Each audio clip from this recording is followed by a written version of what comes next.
Hello, everyone, and welcome to our webinar today, Beyond ESSER Unlock SEL Funding Opportunities. We're so glad that you are here. Okay, and with that, I'd like to introduce ourselves. My name is Jennifer Sanderlin, and I'm a Senior State Partnerships Manager with Committee for Children.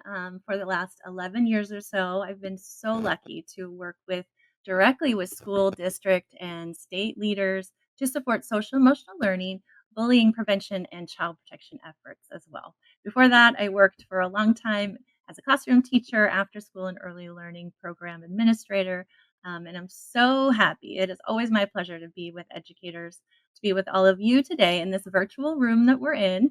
And today you're in for some double fun with yet another Jennifer. Two Jennifers, better than one. Our special guest speaker and expert, Dr. Jenny House. Dr. House is president of RedRock Reports, an education funding services company.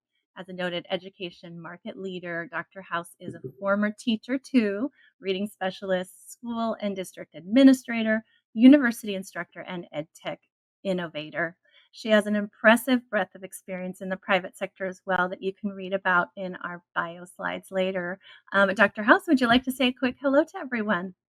Hi, everyone. It's a pleasure to be here. Wonderful. Well, thank you so much for being here. I'm excited to hear your talk this afternoon to share your knowledge and your expertise with us about sustaining important school district initiatives. And judging by how many registrations we have had today, I can tell this is a topic that's important to all of you as well. So now that you're acquainted with us, we'd love to get acquainted with you. So if you would just share who you are, share your role and where you're from in the chat box. Always gives us a good chance to kind of see where people are connecting from, whether it's, I see some Tennessee, South Carolina, Virginia. I don't know about you, Jenny, but I definitely love seeing when all the messages start coming in the chat box, that energy, the group coming through and knowing that there's so many people that care about students and staff, and learning about funding especially. It's so wonderful. We see you. It is. I know too, for me, I this might sound a little out there, but when we're putting this collective energy towards something, it really gives it a greater chance to have a positive impact. So thank you all for introducing yourselves. Keep it coming. While you do that, I would also like to introduce you to Committee for Children.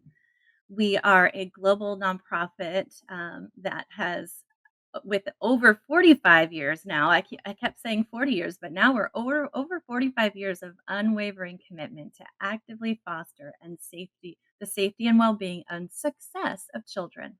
So through our research in the field, our policy and advocacy efforts, and as being the world's largest provider of research-based social emotional learning curricula through the Second Step family of programs, we empower children, almost 27 million of them, in fact, in all 50 states, with essential skills for life to thrive in classrooms and beyond. So if you're interested in learning more about Committee for Children, I'd encourage you to please visit our website at cfchildren.org.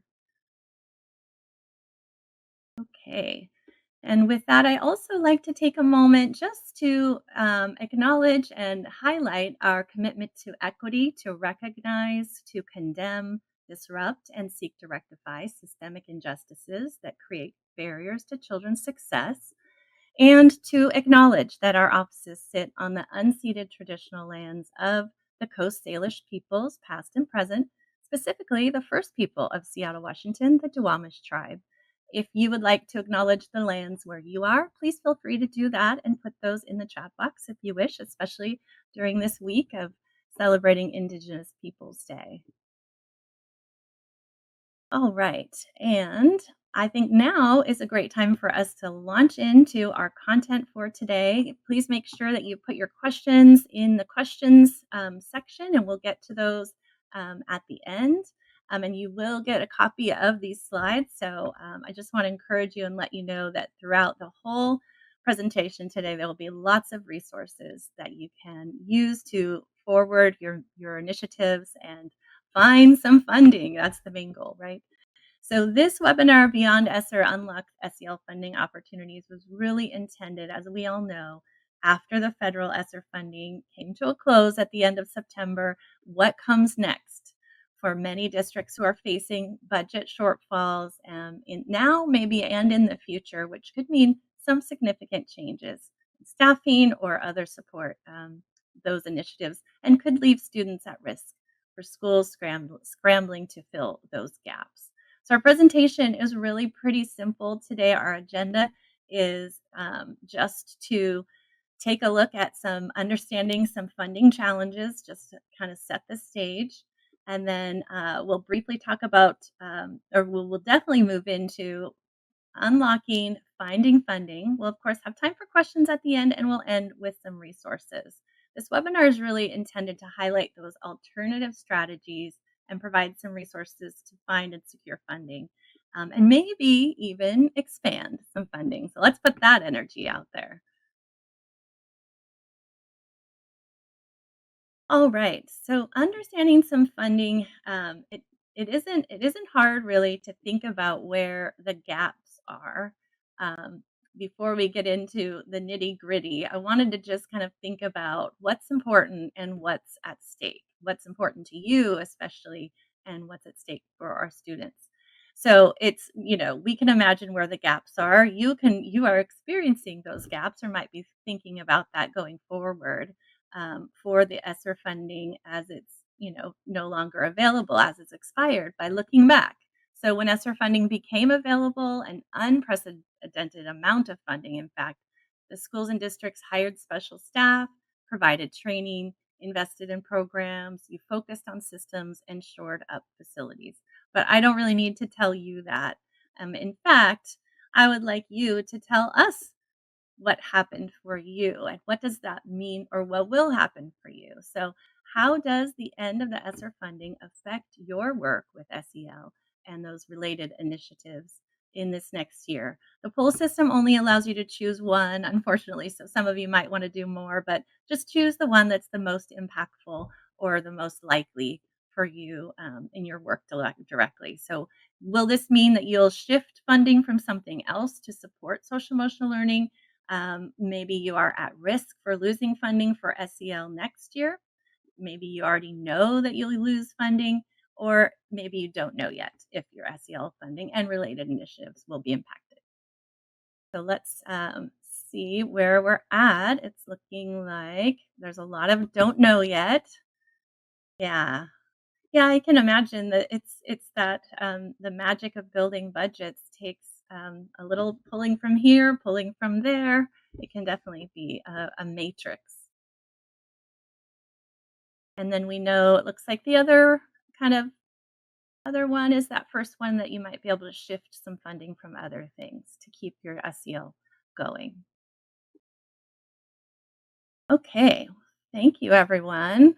And yeah, please do put your experience or comments in the chat box too. This really helps us, actually, for Jenny and I to kind of know where you're at and what your situation looks like so far. It looks like there's a lot of unknowns, and maybe people that are already know that they're losing some funding, and some that know that they'll be okay. All right, I'm going to go ahead and close the poll, and we'll go forward. Thank you for giving me just a little bit of insight. That's really helpful for us. So I know that what's at stake, whether you work in a district office, a school building, a classroom, or are a parent maybe who cares really deeply about student social emotional well-being, we know that kids and adolescents are struggling. So if we just look at one aspect, mental health, according to the National Center for Education Statistics, 70% of public schools reported an increase in the percentage of their students seeking mental health services since returning from to in-person learning, and 76 reported an increase in staff voicing concerns about their students who are showing symptoms of depression, anxiety, and trauma. That's 70 and 76%. Those are huge numbers, saying our students are asking for help, and our teachers, educators, are telling us that their students need help. And I know that's something you all, I'm sure, hear every single day.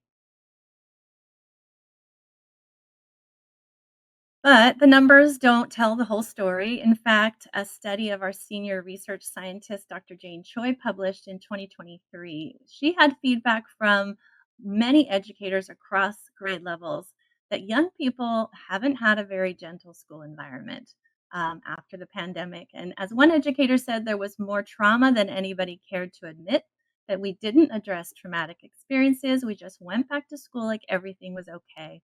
A lot of behavior problems are because the kids were still in a state of shock. Another said that she did more suicide risk than ever before. And another said that talking, kind of linking mental health with behavior issues and discipline, missing out on 2 years of in person social interaction still continues to be an issue for some of these kiddos. So, which added more negative environment for everyone in the school. And one teacher said, "This year we've had more fights than I've seen in my entire 12-year career combined." I'm sure these kinds of comments, the experiences that these educators expressed are things that you all have experienced too. These are not random one-off situations, and I bet some of these really resonate with some of you as well. I know Dr. House is going to unpack more of the student needs. This was just thinking about mental health and how those are tied to funding in just a few moments. So I'll leave you with something as I finish up my little section here. The good news is that SEL does provide a host of well-studied positive outcomes. You wouldn't be on this website or on this webinar if you didn't think that social emotional learning was important enough to find funding. So I have to believe that you believe, as I do, that social emotional learning and related initiatives provide a host of well-studied positive outcomes that make a great case for applying for funding. So I'm going to leave you with some resources that you can use to apply for grants. This slide might be one of them that you could utilize, where it talks about, and we'll have the references, don't worry, too, to all of the studies at the very end. I put this slide in here so that you could use it as compelling data that social emotional learning provides those benefits and student outcomes, both through teaching important skills and through creating a more positive learning environment. So, through multiple large meta analysis over many years, study after study shows how social emotional learning contributes to really positive gains, pro social skills, building social emotional competence, along with a positive growth mindset that leads to more than 11 percentile point gains in academic achievement, while also building a positive school climate and reducing those problem behaviors, office referrals, and class disruptions. And the last one that I know is a hot topic, and I know Dr. House is going to talk about that, chronic absenteeism. So, again, I don't have to tell you a lot of these things, and so what I'd like to know now as we go move into looking the kind of nuts and bolts and the nitty-gritty, so much wonderful information that, Dr. House has pro it pro will provide for us, is to think about what are the biggest challenges? What's the one challenge, the biggest one that you face in getting funding for student support initiatives? Maybe it's finding the funding opportunities that fit. Sometimes it's around timing or it's the priorities you have now don't quite fit the format. Maybe it's gathering requirements, the data, the resources. It's definitely cumbersome to do that. And it could also be getting support from leadership or other partners that you might be trying to apply for something together.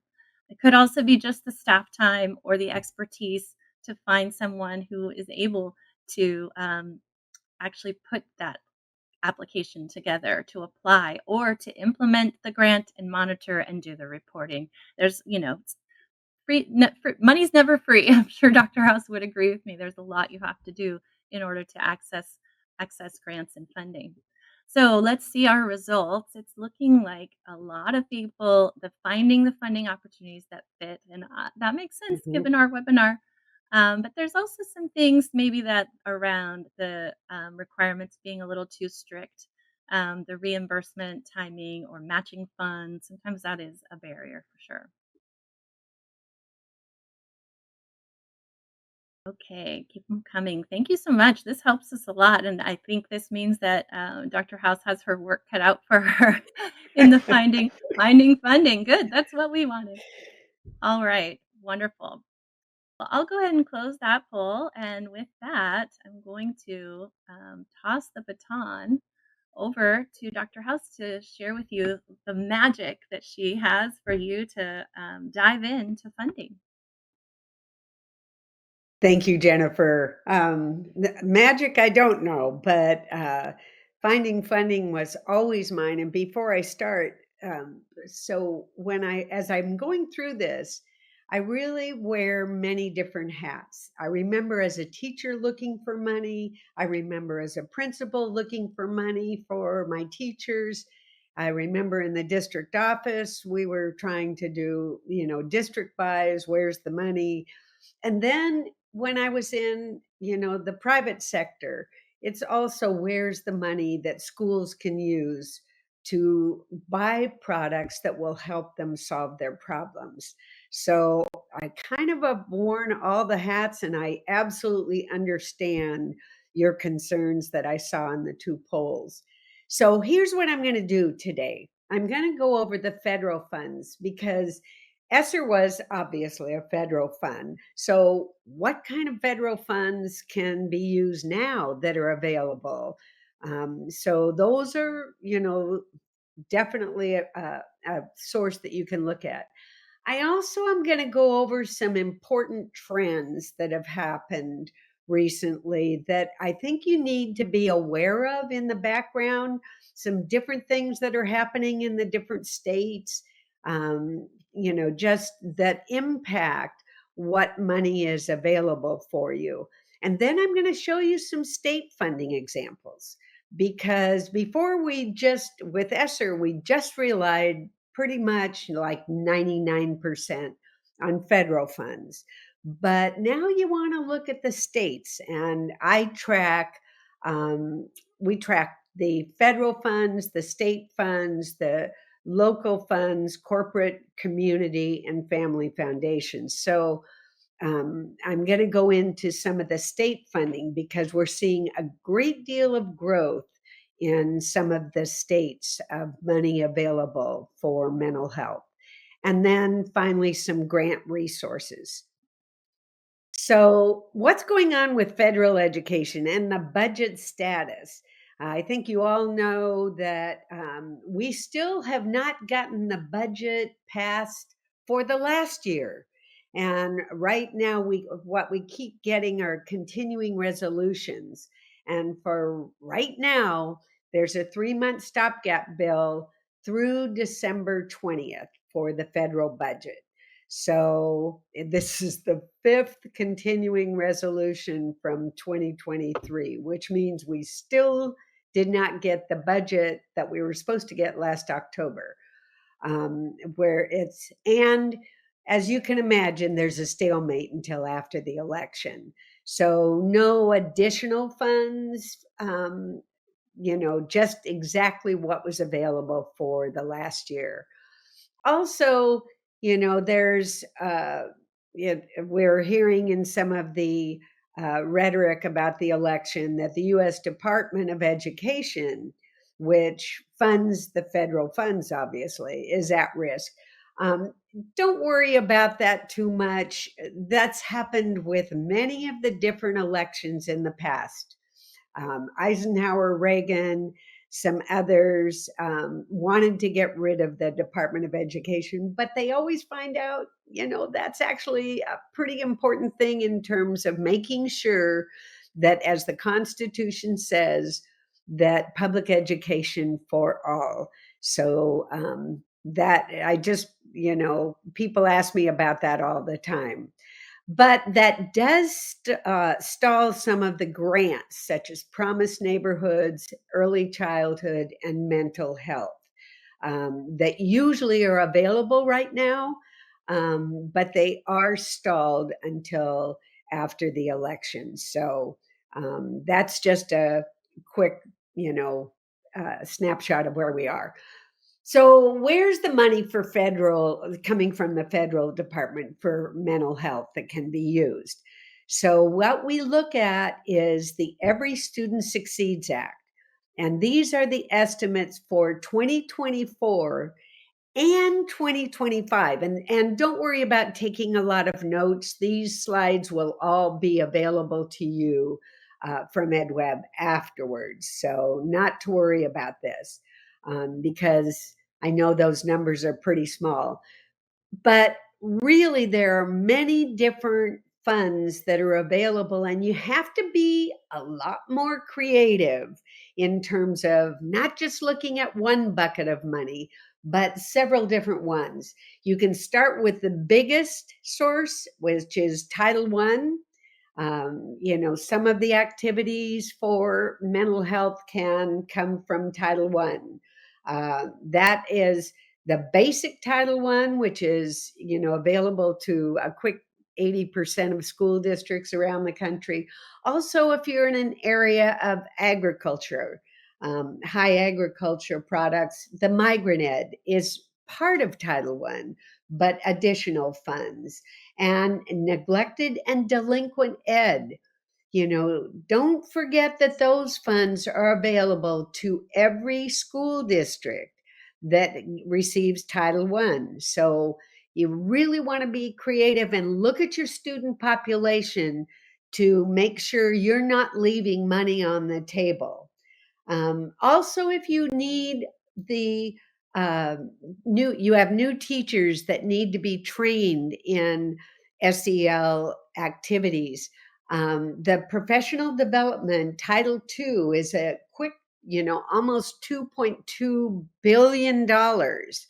And that's really important these days because we have so many new teachers that are coming in with a teacher shortage, and we're doing a lot of emergency credentials without a lot of training before. So that's why this professional development money is very important for you to tap into for training teachers, to be excellent users of curriculum for training in SEL.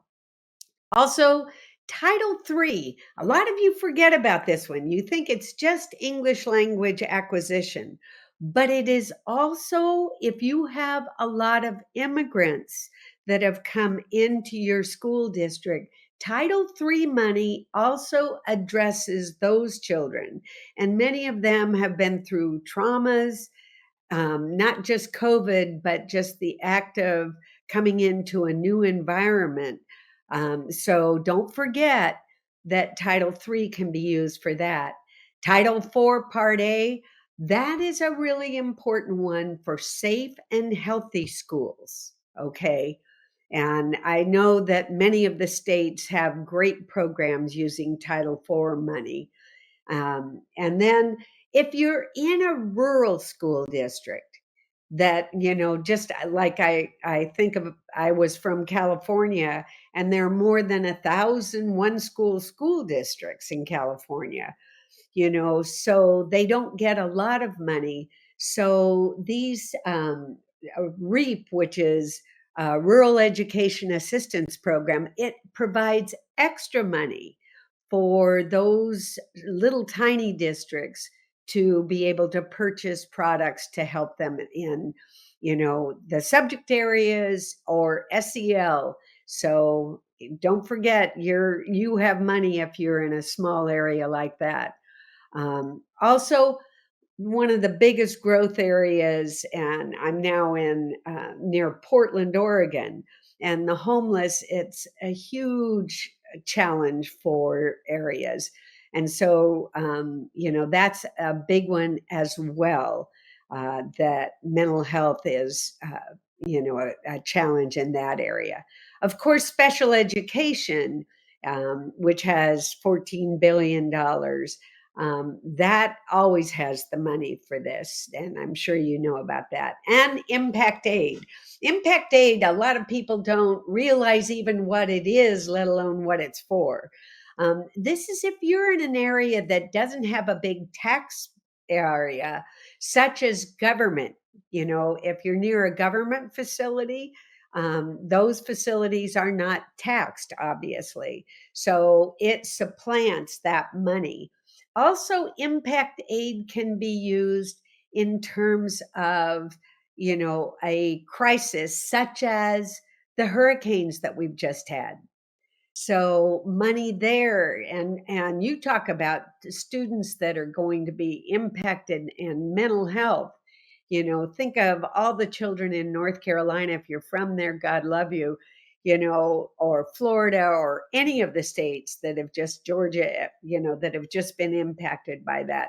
So, these funds can be used as well. So the Every Student Succeed Act is very important, but what you have to do is be creative and look at these different buckets and see if you qualify for those. So, state funding. So, it's up in terms of mental health, obviously, reading and math. We're still trying to address learning loss. Professional development, like I talked to you, with this teacher shortage, we're getting a lot of teachers that don't have, the traditional training. So, that's very important. Workforce preparedness includes training people to work with students with, these challenges that Jennifer described. Also, preschool and transitional kindergarten is growing big time. In California, there's $4 billion for TK, traditional or transitional kindergarten. So those are also children that have been impacted by COVID. You think about, their first years, had a family dynamic that never had been faced before. So these children are coming in with, challenges themselves, as well as safety, and then how AI is going to be used in these different things. So, as I said, lots of different changes. So I'm going to go through some of the trends that be aware of in the states as I go through these. And, if you have these challenges in different states, that doesn't mean that there isn't money available, but that usually means that the legislatures in the states are addressing them, and you may see some of these on your ballots this coming November, or there may be bills coming up that will be addressed as the year progresses. These are states that have lost their ESSER funds, but look at the ones in red. They have lost more than 5% of their funding.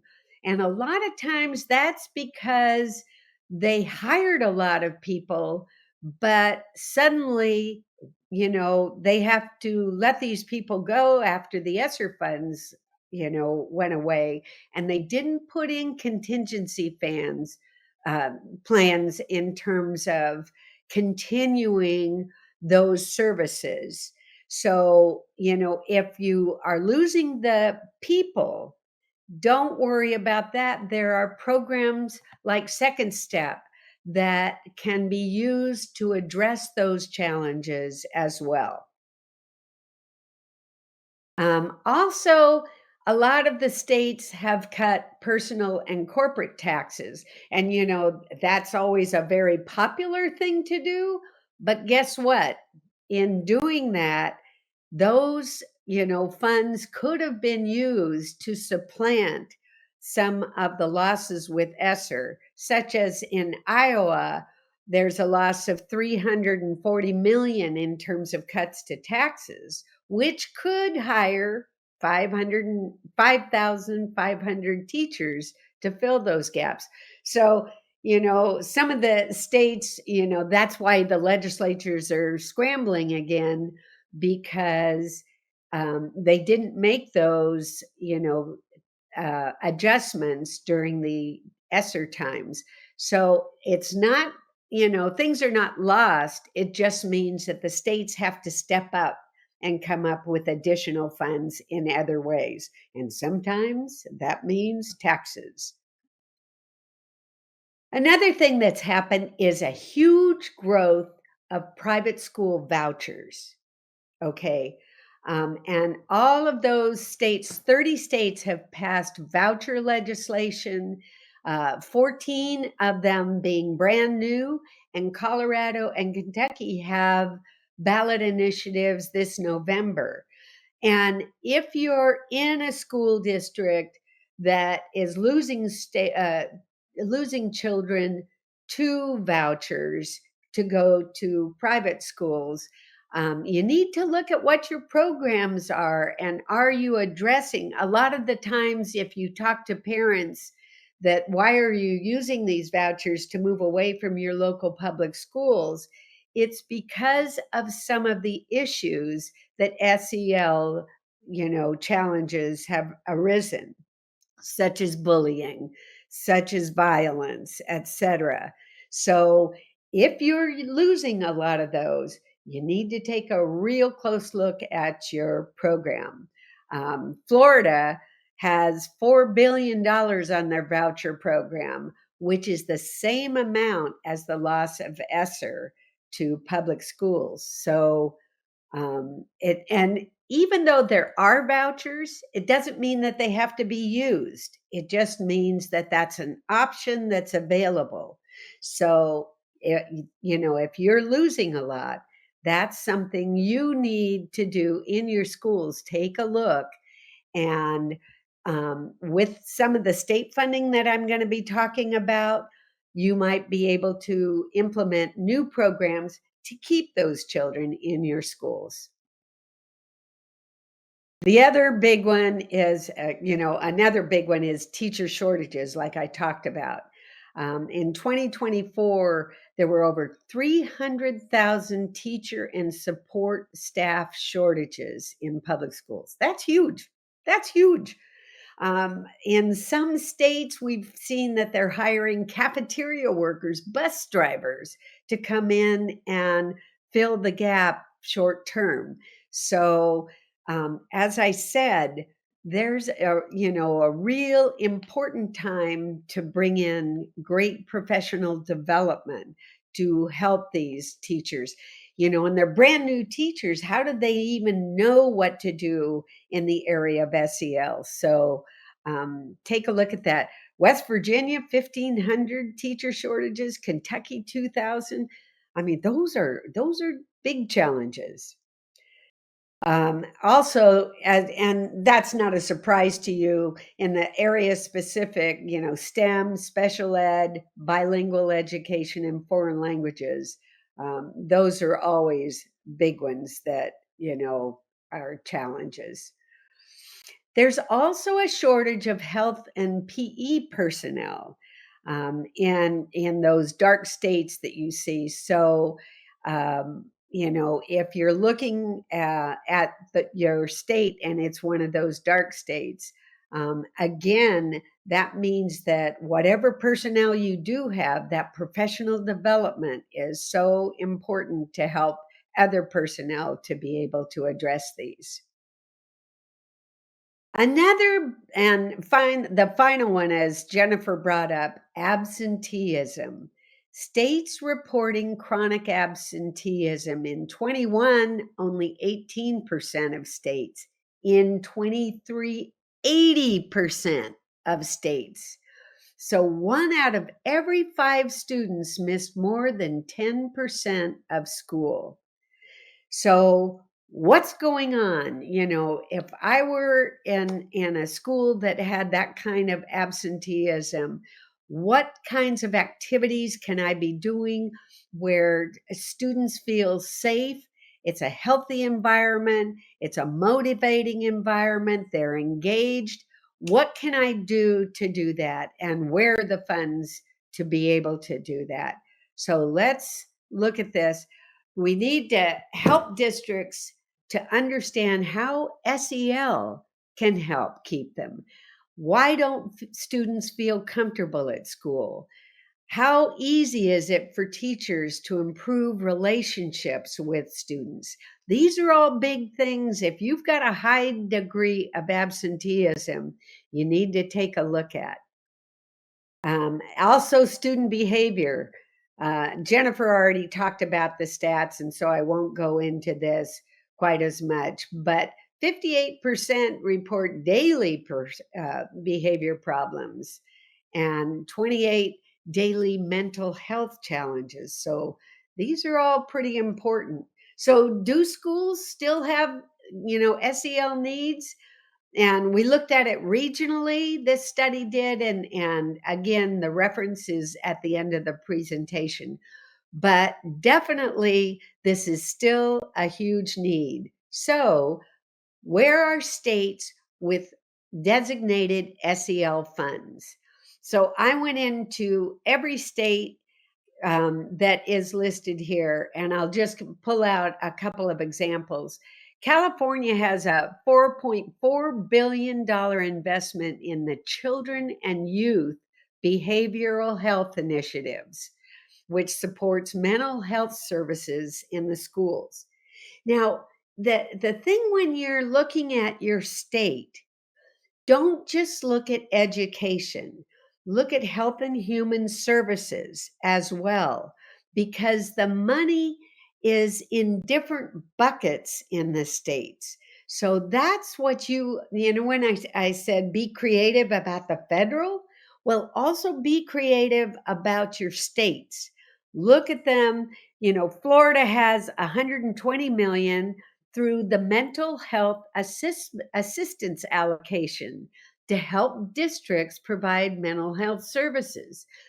That's a huge amount of money. So, how many of you are tapping into that? Illinois has funding through the Children's Mental Health Partnership. So, again, take a look at different types of programs, but all of these, I just, did a cursory look through these.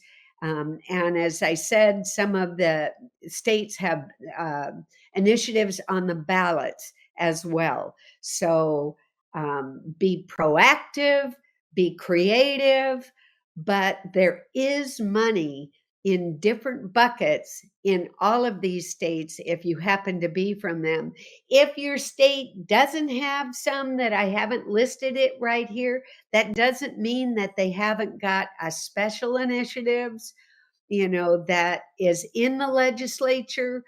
You've also got to be an advocate, because ever since ESSER is gone, we kind of we sat on our laurels. Yay, we got billions of dollars. Well, guess what?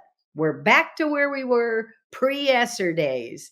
And you've got to be creative. You've got to be an advocate. Look at your local funds. Look at your corporations that are in your local area. They always, want to have initiatives that will help their local communities because it makes them look like a thought leader. So, corporations, community foundations, local family foundations. So, take a look at those as well. But these states, pardon me, as I said, right now have money available for you. Each challenge has opportunities. Study your states, study the trends and the challenges. And also, if you're going for a grant, okay, I read local, federal, state grants. What I can't believe is how poor the grant applications are in terms of any efficacy of how you have, not you personally, but how the writer or the applicant, what kind of efficacy have they gotten out of different activities that they're asking for money to grow, to expand. So keep your evidence of efficacy. You've done grants before. You had to have proof of in the evaluation. Keep that at hand and put that into your applications. I swear it will rise to the top in terms of your success in getting that grant. Also, understand your existing contract. Are you getting your ROI for that? If not, look for something new where, the types of efficacy that you want, that company has their proof that they can do that. Okay. Also, when you're working with, the salespeople from a company, it's consultative selling, which means it's two-way. It's not just them talking to you, it's you telling, here's the problem that I have. Here's what I'm looking for in terms of a solution.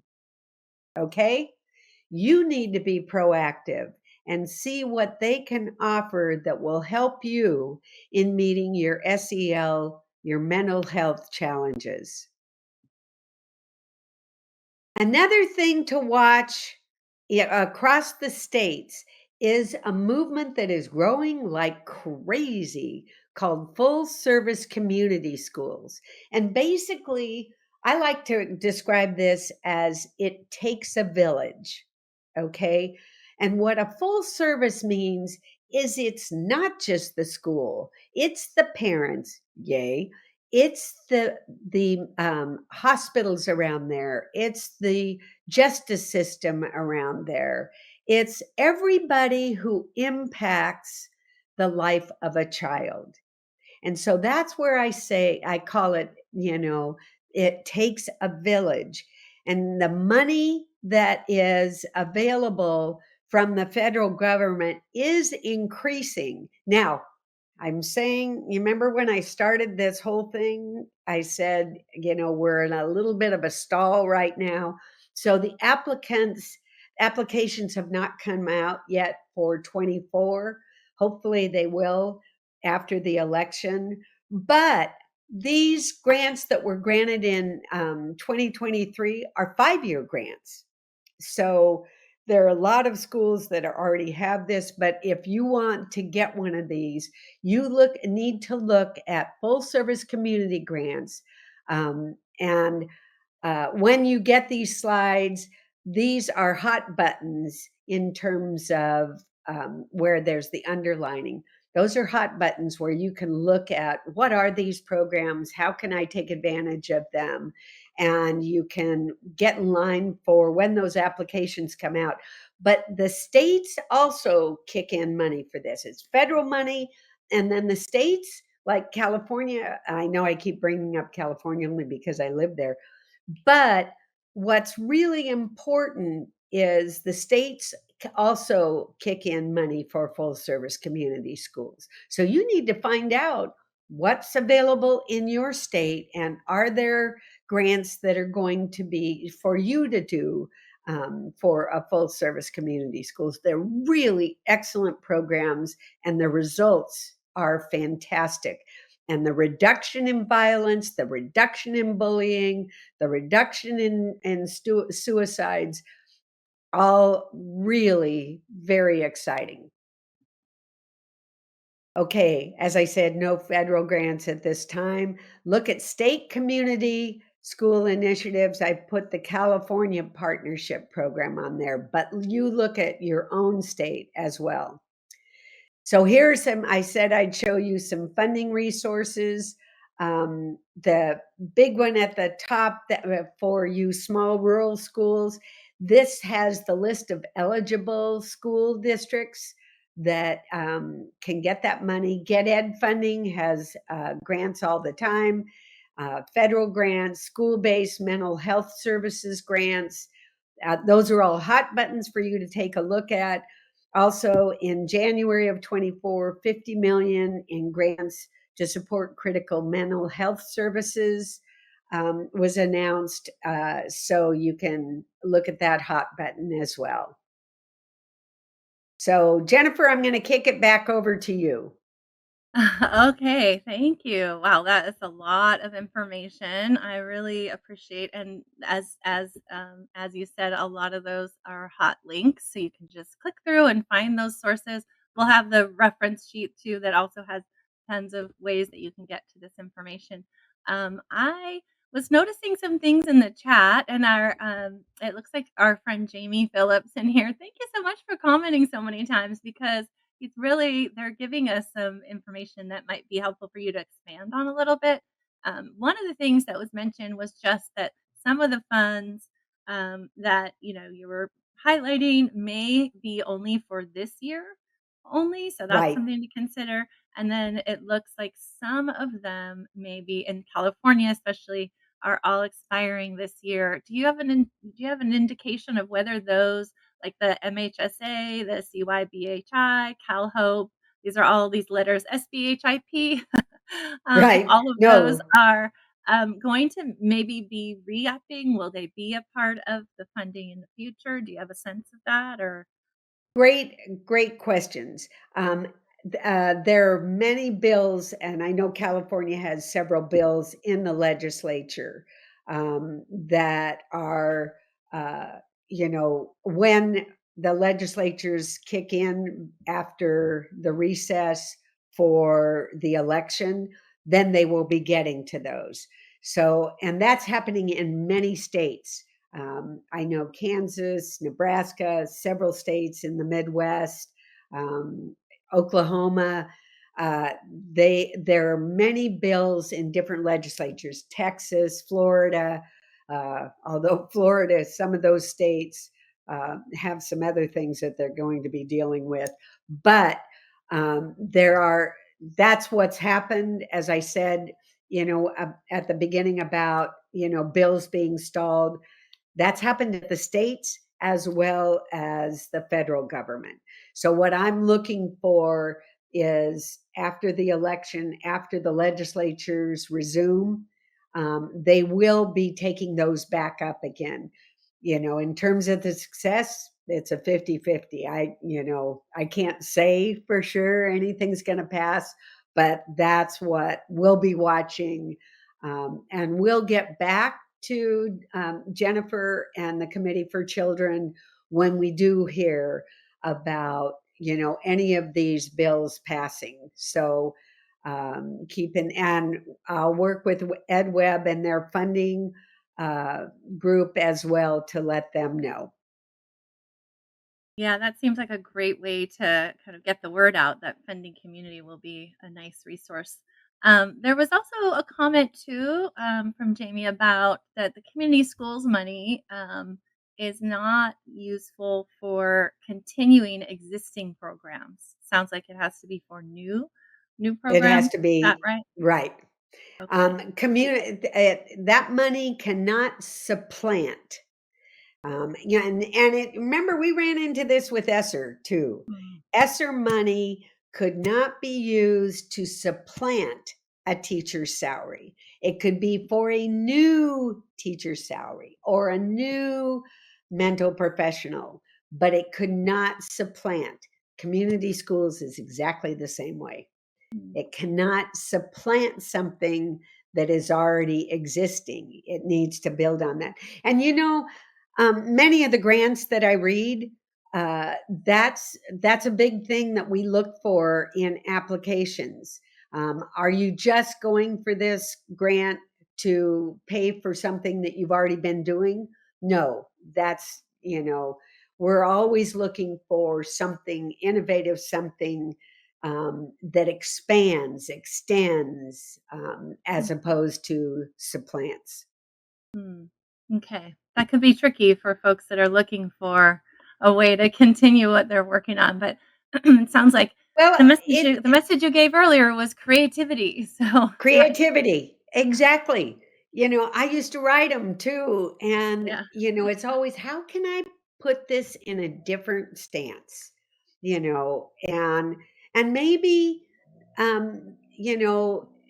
this is if you look at the grants, they always have an indication of what they're looking for this time that they weren't looking for the last time. And I can't tell you how many people will just resubmit the same grant Oh, application, and you have 100% chance it will be rejected. So I know you want to shoot me. I've got to find the money to keep this person on or do this program. yeah. You know, Look at it in a different way. Is it going to serve? different population? Are you going to add to the population? Are you going to do more with the family, in this? Just, take a look, step back. Don't do it within that box. Step Mm, out of the box. This is what we're looking for in funding these things. And yeah. as I said, be an advocate if there's a bill in the legislature. Mm, Work with people.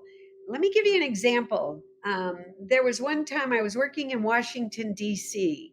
and I was with some people in the House, some Congress people, and they were going to pass a bill that you could not use the internet to look at a body in the schools.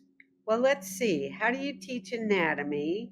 And it was going to pass until we went in and said, have you thought about how you're going to teach anatomy? Have you thought about how you're going to teach art history?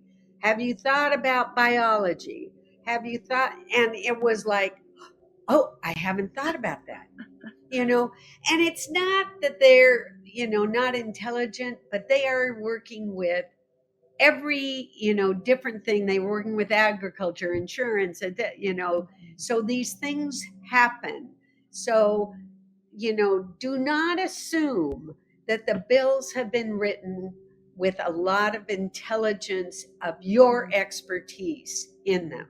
So, write your congressperson, write, mhm. or call them. Even better, go in Yeah. and see them if you can.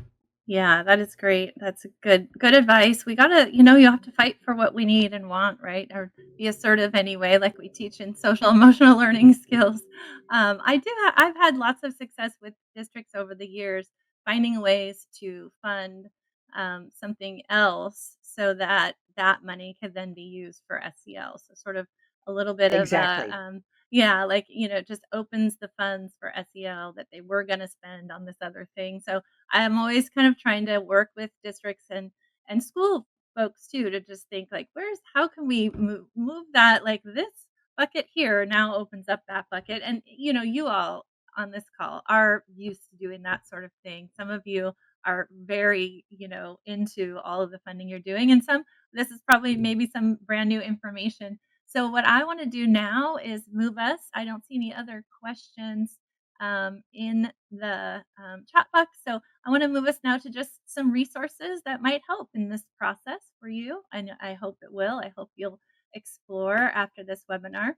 So if you are looking for funding, which I'm assuming you are, or you wouldn't be here, I just want to highlight a very easy resource that could be a big help, especially if you are looking at the second step program. But even if you're not, there's some good advice and some good resources in here that I think could help anyone.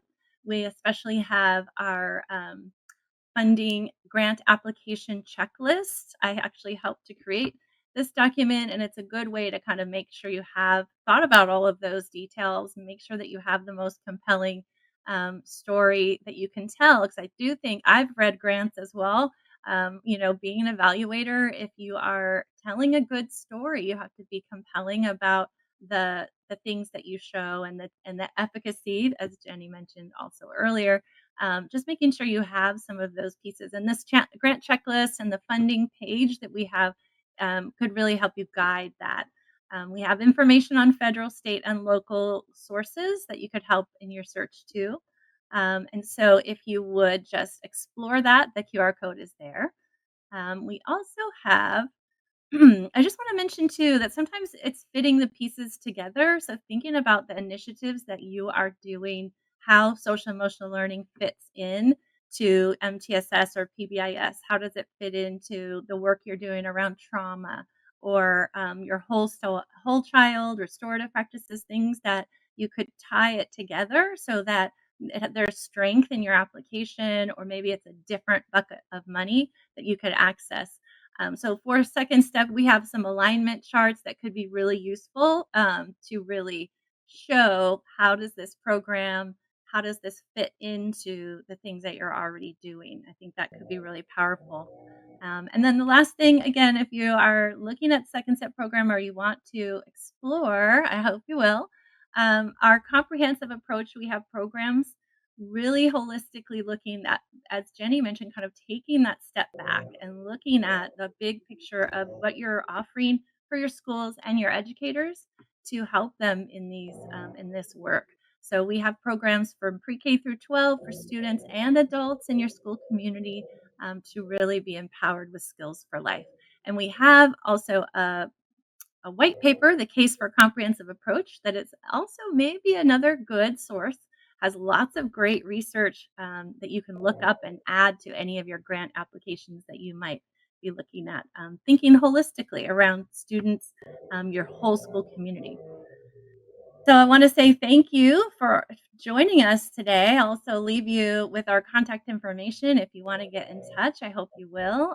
For those of you that are over a larger district or many schools, we have a district consultation form. You can just get connected to one of us right away. I hope this has been helpful. It's always a joy to present with Dr. House. We've done this a few times, and it's really just quite quite special to have all that information that's in her head out here for us to access. And from all of us at Committee for Children, I want to say thank you for all the work that you do. It is invaluable. You do the hard work, as we always say, to make sure that social emotional learning and student well-being, student belonging, all those really important pieces, especially after all that we've been through in the last few years. It's really important, and I want to say thank you for that work too. So please get in touch with us anytime. I'm going to leave you with a lovely little video that will help remind you about the work that you do and why you do it. I want to make friends.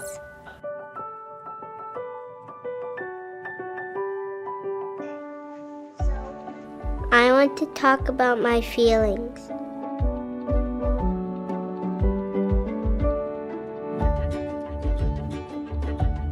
I want to solve problems.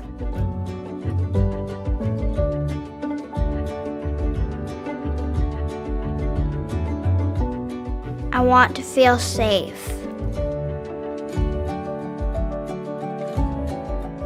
I want to do well in school.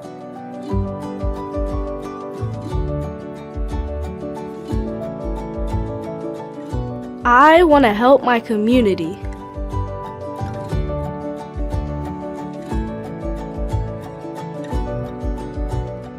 I want to prepare for my future. I want to be a leader.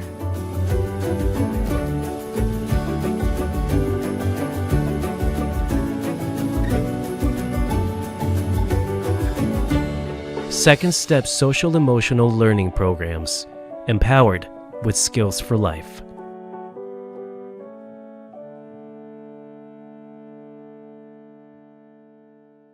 So thank you once again for attending. We appreciate you. Take care, everybody. Hope to see you again soon.